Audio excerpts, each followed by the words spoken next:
This is Layla Shaver with My RA Lawyer, and I'm here to talk to you about the 7 things you need to know right now about these proposed changes to the expungement rules. So before we get started, let me tell you a little bit about expungements. There's only 2 ways to get them. Either you request it as a remedy, an award during a client-initiated arbitration process, or you file a separate called straight-in arbitration, where you're specifically requesting the expungement. Those are the only 2 ways, folks, of getting your expungement.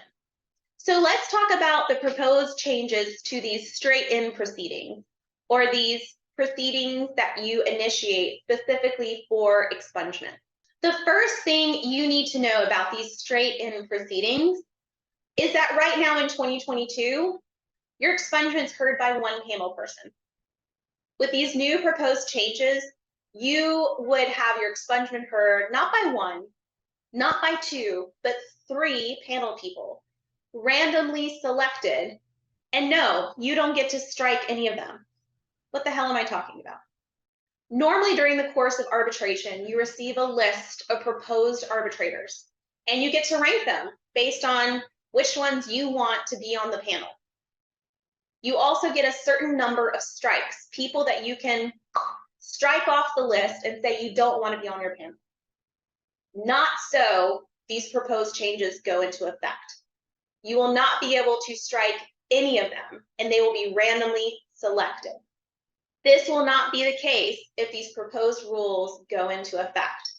So beware, we're going from 1 to 3, randomly selected, you don't get a voice in it, panel.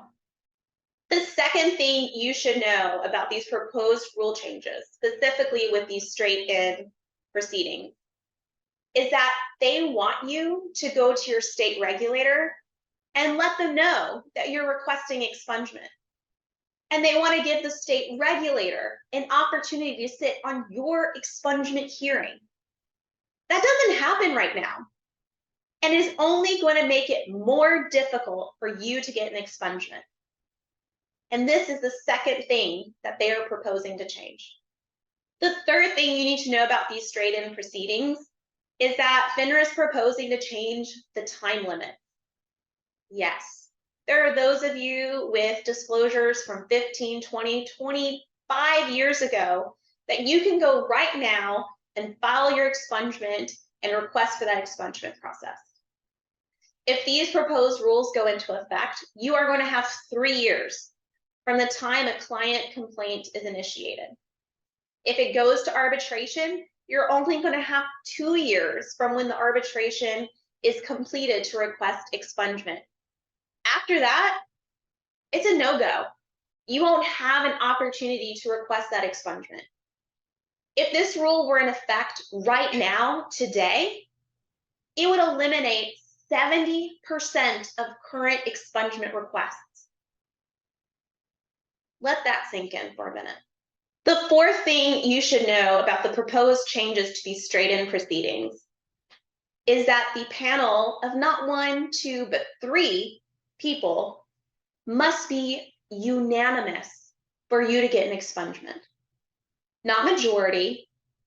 You're not going to get expungement if 2 people decide you should get it and 1 says no. No, you need to convince all 3 panel people that you should get the expungement, which is going to make expungement even more difficult for you to obtain. So now let's talk about the proposed changes to expungement requests that happen as part of a client-initiated arbitration. If you are requesting expungement during a client-initiated arbitration, you must request it during the course of your answer or a separate pleading to the arbitration. Either way, it needs to be done 60 days before the initial hearing. So you have a very limited scope of time in which you can request an expungement. And for those of you who think you can handle an arbitration alone, I bet you're not thinking about that proposed rule change when you're answering that statement of claim. And this is why it's so important to have a professional representing you so they can make sure you are getting that request for an expungement. The second thing you should know about the proposed changes or expungement requests done during a client-initiated arbitration is that the broker-dealer can actually request the expungement on your behalf. They have to file a form with FINRA, and they need your written consent to do so. But what if your broker-dealer doesn't know to do this or overlooks this potential remedy for you? This is why it's so important for you to have an attorney that's representing your interests. So they can make sure that even if you are not named specifically as a party in the arbitration, you are getting that request for expungement in front of the panel. The seventh thing you need to know right now about these 4 proposed rule changes to the straight-in proceedings and 2 proposed rule changes to the client-initiated arbitration expungement requests is that if FINRA has its way, these rules go into effect early 2023. That's right. Merry Christmas to you.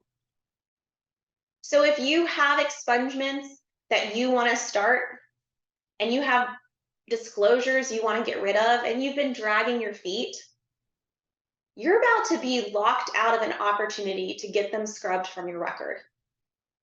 If these rules go into effect in 2023, early 2023, you are forfeiting your opportunity to clean up your Form U4.